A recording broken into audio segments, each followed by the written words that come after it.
A poor black boy asks a paralyzed millionaire, "I can cure you in exchange for your leftovers." She laughs, and then everything changes.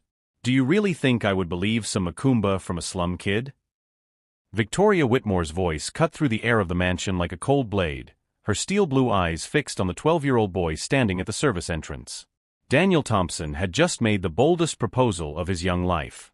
After 3 days of watching that bitter woman in her wheelchair, throwing away entire plates of food while he and his grandmother starved across the street, he had finally gathered the courage to knock on that door. "Ma'am, I wasn't joking," Daniel replied with a calmness that surprised even himself. "I can help you walk again. I just need you to give me the food you're throwing away."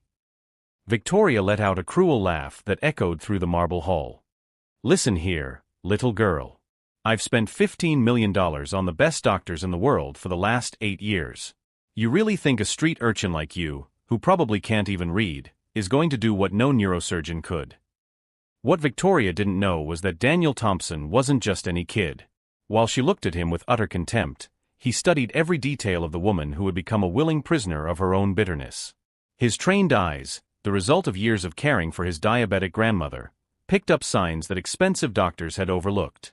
"You take medicine for back pain every day at 2 in the afternoon, Daniel said calmly, watching Victoria's face change from mockery to surprise. 3 white pills and 1 blue one. And you always complain that your legs feel cold, even in the heat. How do you know that?" Victoria whispered, her arrogance wavering for the first time. Daniel had spent weeks watching her routine through open windows, not out of morbid curiosity, but because he recognized the symptoms his grandmother had exhibited before the surgery that saved her. The difference was that his grandmother had relied on knowledge passed down from generation to generation, while Victoria clung only to what money could buy. "Because I see what your expensive doctors don't want to see," Daniel replied, keeping his tone respectful despite the hostility. "You don't need more medicine. You need someone who understands that sometimes healing doesn't come from where we expect it to." Victoria slammed the door shut, but not before Daniel saw something in her eyes that was no longer just contempt. It was fear. Fear that a poor 12-year-old boy had noticed something that all the experts had missed. As he walked back to the small apartment he shared with his grandmother Ruth, Daniel smiled discreetly. Victoria Whitmore had just made her first fatal mistake, completely underestimating someone who had grown up learning that survival required observation, patience, and a wisdom that money could never buy. What that bitter rich woman had no idea was that this slum kid carried the knowledge of 4 generations of healers, and more importantly, he had just discovered exactly what her real problem was. If you're curious to find out how a 12-year-old boy managed to see what millionaire doctors couldn't, be sure to subscribe to the channel, because this story of prejudice and healing will turn everything you think you know about who really has the power to transform lives upside down.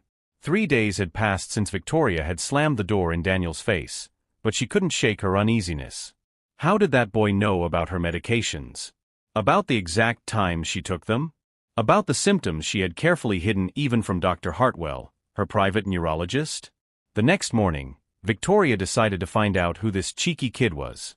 A call to her personal assistant was enough. Daniel Thompson, 12 years old, lived with his grandmother Ruth Thompson in the Riverside Gardens housing complex. Father unknown, mother killed in a car accident when he was 5. Private school scholarship, excellent grades, no criminal record. "Typical," Victoria muttered, leafing through the report. Just another case of a poor little thing trying to take advantage of the kindness of strangers. But there was something in the report that bothered her. Ruth Thompson, 73 years old, former hospital employee, retired due to disability after severe diabetes. However, medical records showed an inexplicable recovery over the past 2 years, something doctors classified as unexpected and clinically undocumented improvement.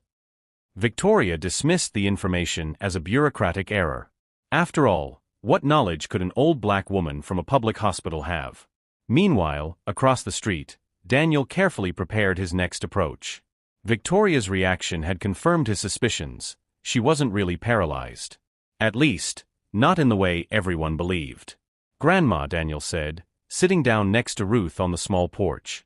"I need you to tell me again about the signs of pseudo-paralysis."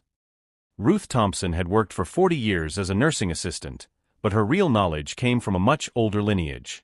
Her great-grandmother had been a midwife and healer in Mississippi, knowledge passed down from mother to daughter through generations.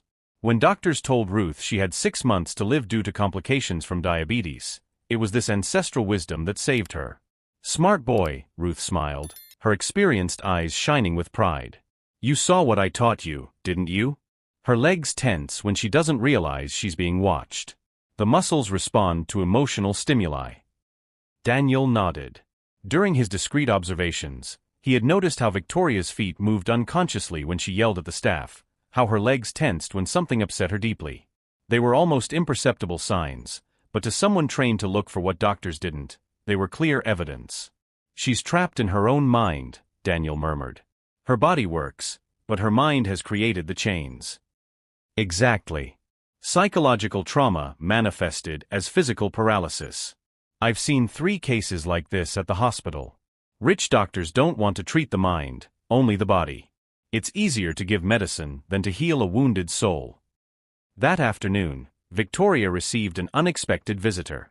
Dr. Hartwell arrived with the results of new tests she had requested the week before, desperate to find any hope of improvement. "Victoria, I need to be honest with you," the doctor said, adjusting his expensive glasses. "These tests show something peculiar. There is neural activity in areas that should be completely inactive. It's as if her nervous system is functioning perfectly." "What does that mean?" Victoria asked, her voice tense. "It means that, neurologically, there is no physical reason for your paralysis. I've suspected this for some time, but now I'm certain." Dr. Hartwell hesitated. "Have you considered more intensive psychological therapy? Sometimes trauma can manifest itself physically in ways that—" "Stop!" Victoria shouted. "Are you saying I'm faking it? That I've spent 8 years in this chair for fun?" "No, that's not it. Your paralysis is real, but the cause may be psychosomatic. With the right treatment—" Victoria dismissed the doctor before he could finish his sentence. The truth hurt more than any terminal diagnosis. If her paralysis was mental, that meant she had wasted 8 years of her life hiding behind a self-imposed disability. Worse, it meant that a poor 12-year-old boy had diagnosed in minutes what she had denied for years. That night, Victoria found herself staring out her bedroom window, watching the modest apartment where Daniel lived. The lights were on, and she could see shadows moving through the cheap curtains. A family living on an income that didn't even cover her monthly medication bill, but who apparently possessed knowledge that all her money couldn't buy. For a moment, Victoria felt something she hadn't felt in years: humility. And immediately she choked it down with renewed anger. "That boy isn't going to humiliate me," she whispered to herself. "I won't let a slum dweller make a fool of me." What Victoria didn't know was that at that very moment, Daniel was sitting at the kitchen table with his grandmother, carefully planning his next move. He had recognized the type of woman Victoria was: too proud to accept help, too rich to value free wisdom, and too hurt to trust anyone. But Daniel Thompson had learned a valuable lesson from his grandmother. Sometimes, to heal someone, you first have to show them exactly how sick they really are. And while Victoria plotted her revenge against the boy who had exposed her most intimate lie, Daniel smiled quietly, knowing that true power always belongs to those who understand that healing never comes from where we expect it, especially when it comes from the hands of those the world has taught you to despise. The following week brought a radical change in the dynamic between Victoria and Daniel. The millionaire had decided she would not tolerate being disrespected by a smug brat, and began a silent campaign to humiliate the boy publicly. First, she called the private school where Daniel was a full scholarship student. "Principal Patterson? This is Victoria Whitmore of the Whitmore Foundation. I'd like to discuss the inappropriate behavior of one of your scholarship students, Daniel Thompson. He has been trespassing on private property and harassing neighborhood residents." The call worked. The next day, Daniel was called to the principal's office and warned to stay in his place and not bother the school's benefactors. The threat was clear: one more misstep and he would lose the scholarship that represented his only path to a different future. Victoria also contacted the superintendent of the building where Daniel lived, suggesting that disruptive elements were causing discomfort to respectable neighbors. Although he couldn't legally evict them, the superintendent began to make things difficult. Complaints about non-existent noise, threats of fines for imaginary infractions, surprise inspections that always found minor problems. "She's trying to get us kicked out of the neighborhood," Daniel told his grandmother Ruth as she prepared the herbal tea they drank every night. "She wants us to disappear so she doesn't have to face the truth about herself." Ruth Thompson watched her grandson with experienced eyes. At 73, she had survived decades of institutional racism, discrimination at work, and attempts to silence her. She recognized the patterns of behavior of those who used power and privilege as weapons. "Boy, that woman is afraid," Ruth said calmly. "When rich people are afraid of poor people, it's because they know they've done something wrong. And when they're afraid of the truth, they'll do anything to destroy anyone who can reveal it." "But Grandma, what if she gets my scholarship? What if she gets us kicked out of here?" Ruth smiled with the wisdom of someone who had faced far more powerful adversaries. "Daniel, let me tell you a story. When your mother was your age, a white doctor tried to stop me from working at the hospital because I knew too much about treatments he didn't know about. He used all his influence to hurt me. What happened? I did what our family has always done. I observed, I learned, I documented everything. And when the time was right, I used his own knowledge against him. Do you want to know how?" Daniel nodded, realizing that his grandmother was about to teach him something fundamental. That doctor had a very important patient, a wealthy businessman who suffered from the same condition I had cured in dozens of poor people. When his expensive treatment failed and the patient was dying, guess who they came to see? You. Exactly. And when I saved that man's life using methods that the arrogant doctor had dismissed, everyone knew who really understood medicine. He lost his position, his reputation, everything. Not out of revenge, but because the truth always comes out. Daniel began to understand. Victoria isn't just afraid that I can help her. She's afraid that people will find out that she rejected help from someone she considers inferior. Now you're thinking like a real healer, Ruth smiled. We don't just heal the body, boy. Sometimes we need to heal the sick soul of an entire society. That night, Daniel began meticulous research on Victoria Whitmore. Using the school library's computers, he discovered details that completely changed his understanding of the situation. Victoria had not been born rich. The daughter of poor European immigrants, she had married Harrison Whitmore III, heir to a family fortune built on slave labor in the 19th century. The accident that left her paralyzed had happened exactly one day after she discovered that her husband was planning to divorce her for a younger woman. Even more interesting, Harrison had died under suspicious circumstances just 2 years later, leaving his entire fortune to Victoria. The will had been changed just 1 week before his death, when he was hospitalized after a sudden heart attack. Daniel also discovered something that explained Victoria's particular hostility toward him. The Thompson family had worked for the Whitmores for generations. His great-great-grandfather had been enslaved on the original plantation, his great-grandmother had been a maid in the mansion, and his grandmother Ruth had cared for Harrison's mother when she was dying of cancer. But the most revealing detail was in the medical records Ruth had kept secret for decades. Harrison's mother had cured herself of terminal cancer using traditional treatments that Ruth had administered. The family doctors never knew the truth, crediting the miraculous recovery to the conventional treatments that were failing. "Grandma," Daniel said the next morning, "Victoria isn't just physically ill. She's sick with guilt, fear, and shame. Her body is reflecting the prison she has built for her own soul." Ruth nodded proudly.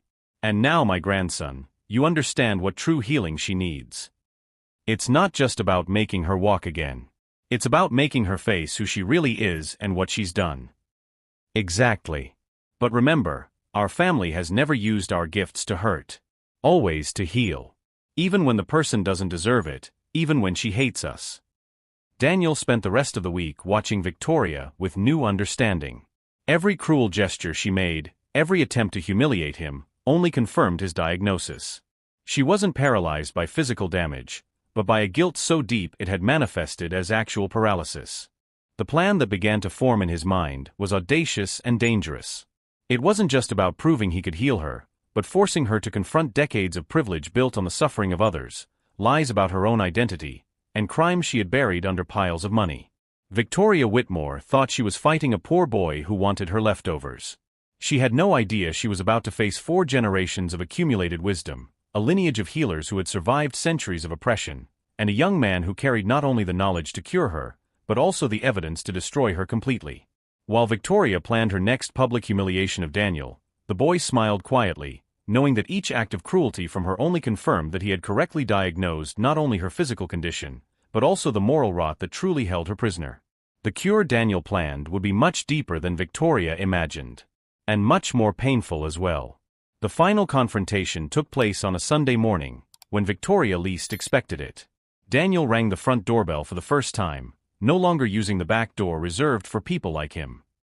When Victoria opened the door, she found not only Daniel, but also Ruth Thompson and a third person who made her blood run cold, Dr. Patricia Williams, the neurologist who had secretly treated Harrison's mother years earlier.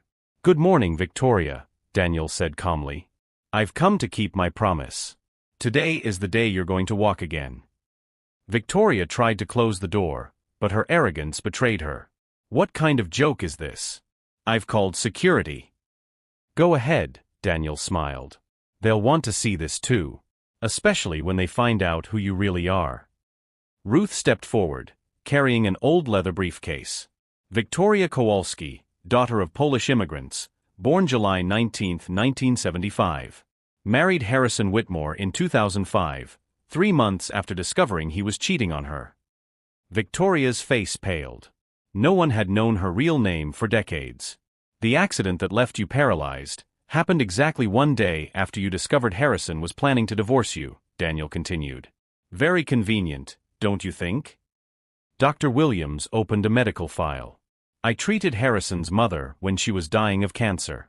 Ruth here was the one who actually cured her, but the family never knew. I kept all the records, including the neurological tests I performed on you after the accident." "Your tests always showed normal neural activity," Dr. Williams said coldly. "But you paid me very well to keep that a secret, didn't you? $5 million to confirm a non-existent paralysis." Victoria staggered, leaning against the doorframe. "You can't prove anything." Daniel smiled and took a digital recorder out of his pocket. "I can. You know that monitoring system you installed to keep an eye on your employees? It worked very well for recording your phone conversations too." Victoria's voice echoed from the device. "Dr. Williams, I need you to stick with the diagnosis. If Harrison finds out I can walk, I'll lose everything in the divorce. Keep confirming the paralysis and I'll double your fee." "You recorded my private calls." Victoria shouted, her mask of victimhood finally slipping. "Not just the calls," Ruth said calmly. "Daniel also documented how you can walk when you think no one is watching. 43 videos over 6 months, showing you walking around the house, even dancing when you believed you were completely alone." Daniel connected his phone to a portable speaker. The videos began to play, Victoria getting up from her wheelchair to reach something high on a bookshelf, walking normally through the garden in the early hours of the morning, even running on the treadmill in her private gym in the basement. "Stop!" Victoria yelled, but her own voice on the videos betrayed her, talking normally to staff when she thought there were no witnesses. "There's more," Daniel said softly. "Harrison's medical records. You altered his will while he was sedated after his heart attack. The same Dr. Williams who confirmed your fake paralysis also falsified your husband's death certificates." Dr. Williams hung his head. "She blackmailed me. She said she would reveal that I had covered up the fake paralysis if I didn't confirm that Harrison died of natural causes." "Harrison was poisoned," Ruth said with the authority of someone who had seen similar symptoms for decades in the hospital. "Digitalis, extracted from the foxglove plant. It kills slowly, simulates a heart attack, and is almost impossible to detect after a few days." Victoria collapsed in her wheelchair, realizing that her world of lies was completely crumbling. "You don't understand. He was going to leave me with nothing. I gave the best years of my life to that man." "And now," Daniel said, "the time has come for the real cure. Get up, Victoria. We know you can." "I can't." "Get up." Daniel shouted with an authority that made Victoria jump involuntarily out of her chair, standing up out of pure reflex. For a moment, everyone stood silently staring at the woman who had pretended to be disabled for 8 years, now standing, trembling with rage and fear. "Congratulations," Daniel said calmly. "You're cured. Officially." Ruth approached with new documents.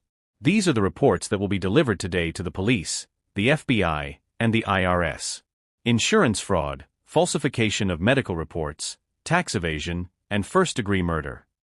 We also sent everything to the Washington Post, CNN, and all social media," Daniel added. The story of the fake millionaire paralytic who killed her husband will be national news by tomorrow. Victoria looked around desperately. There was nowhere to run, no way to deny what was recorded, documented, proven. Decades of privilege built on lies and blood were crumbling in a matter of minutes. You know what's most ironic? Daniel asked, helping his grandmother put away the documents. You'll really be paralyzed now. In prison, without your millions, without your paid doctors, without anyone to prop up your lies. Police sirens began to approach. Someone had called the authorities, probably a neighbor curious about all the commotion. The real paralysis, Ruth said wisely, has always been in your soul, Victoria. You paralyzed yourself morally so long ago that you forgot how to live with dignity. As the police climbed the stairs of the mansion, Victoria looked at Daniel with a mixture of hatred and involuntary respect. How did a 12-year-old boy manage to destroy my entire life? Daniel smiled with the calmness of someone who had learned that justice sometimes requires patience, observation, and the courage to stand up to those who consider you inferior. Very simple, he replied. You completely underestimated someone who grew up knowing that survival requires intelligence, not privilege. And you forgot that sometimes the most powerful remedies come from where we least expect them. In the center of that marble hall where arrogance disguised as victimization once reigned, a new reality was now taking shape, like a symphony that finally finds its harmony after years of dissonant notes, proving that true justice knows no color, social class, or limitations imposed by those who confuse money with impunity. 6 months after Victoria Whitmore's spectacular collapse, the transformation was more dramatic than any Hollywood screenwriter could have imagined. The mansion that once symbolized privilege and arrogance now housed the Ruth Thompson Community Center, funded by Victoria's assets confiscated by the FBI. Daniel, at 14, had become the youngest student in Harvard's history, with a full scholarship to study medicine. But what made Ruth most proud was that her grandson had turned down dozens of million-dollar offers to give interviews, preferring to continue learning the secrets of generations of healers. Victoria, who had once discarded expensive dishes while children went hungry, now shared a 2-square-meter cell in the federal penitentiary. 25 years in prison for first-degree murder would give her plenty of time to reflect on how she had wasted a lifetime building power on lies. The trial had become a worldwide phenomenon. The millionaire fake paralytic, who had fooled the medical system and murdered her husband, became a symbol of how arrogance destroys those who underestimate others. But what really captured the public imagination was the contrast between the wisdom of a 12-year-old boy and the ignorance of a woman who had spent $15 million looking for cures that existed next door. Dr. Patricia Williams, the neurologist blackmailed by Victoria, now worked voluntarily at the community center. Daniel showed me that I spent 40 years looking only at machines, she confessed in a national interview. I forgot that real medicine begins with observing the whole patient. That boy taught me more in 6 months than I learned in decades of expensive specializations. Dr. Hartwell, who had accepted payments to confirm false diagnoses, lost his medical license and now worked as a pharmacy clerk. It was the perfect irony for someone who had scorned unscientific treatments while participating in a multi-million-dollar medical scam. The Riverside Gardens community had been completely transformed. Children who had once struggled just to eat now dreamed of becoming doctors, scientists, lawyers. Daniel had proven that intelligence and determination could defeat any system designed to keep them in their place. Victoria did indeed develop problems with her legs in prison. Stress and depression caused genuine muscle atrophy. Now she depended on a wheelchair borrowed from the infirmary, a cheap version that made her old $15,000 chair look like a lost throne. Daniel visited her only once. She looked at him through the bulletproof glass with empty eyes, without the arrogance of before. "Why did you come here?" she asked. "To make sure you understood," Daniel replied. "I never wanted to destroy you. I just wanted you to stop trying to destroy us. You were just a child. And you were a wealthy adult with all the resources in the world, who really should have known right from wrong." Victoria finally understood the magnitude of her smallness. A 12-year-old boy had shown more wisdom and integrity than she had in her entire privileged life. Daniel's story became a case study in universities across the country. The Daniel Thompson effect forced institutions to recognize that exceptional intelligence comes from everywhere, especially where we least expect it. Programs were created to identify talent in communities traditionally ignored by academia. Ruth continues to run the center, now expanded to 3 floors of the former mansion. She trains a new generation of healers who combine ancestral knowledge with modern science, proving that true wisdom knows no racial or social barriers. Victoria became an example in criminology classes about how privilege without character leads to self-destruction. When prisoners ask how a rich woman ended up there, the answer is always the same: she underestimated someone she considered inferior and paid the price for her arrogance. The real lesson is not about a boy who defeated a cruel woman. It's about how our society ignores wisdom when it comes from people who don't fit our preconceptions about who should be smart or worthy of respect. Daniel proved that the most powerful healing is not for the body, but for toxic beliefs that prevent us from recognizing value in every human being, regardless of color, origin, or socioeconomic status. If this story of overcoming adversity has touched you, subscribe to the channel for more stories that prove that true wisdom comes from the most unexpected places, and that the greatest teachers are those the world has taught you to ignore. Victoria tried to destroy Daniel, but ended up destroying herself. Daniel learned that true healing isn't just about restoring broken bodies. It's about transforming minds closed by prejudice into hearts open to recognizing greatness where it truly exists.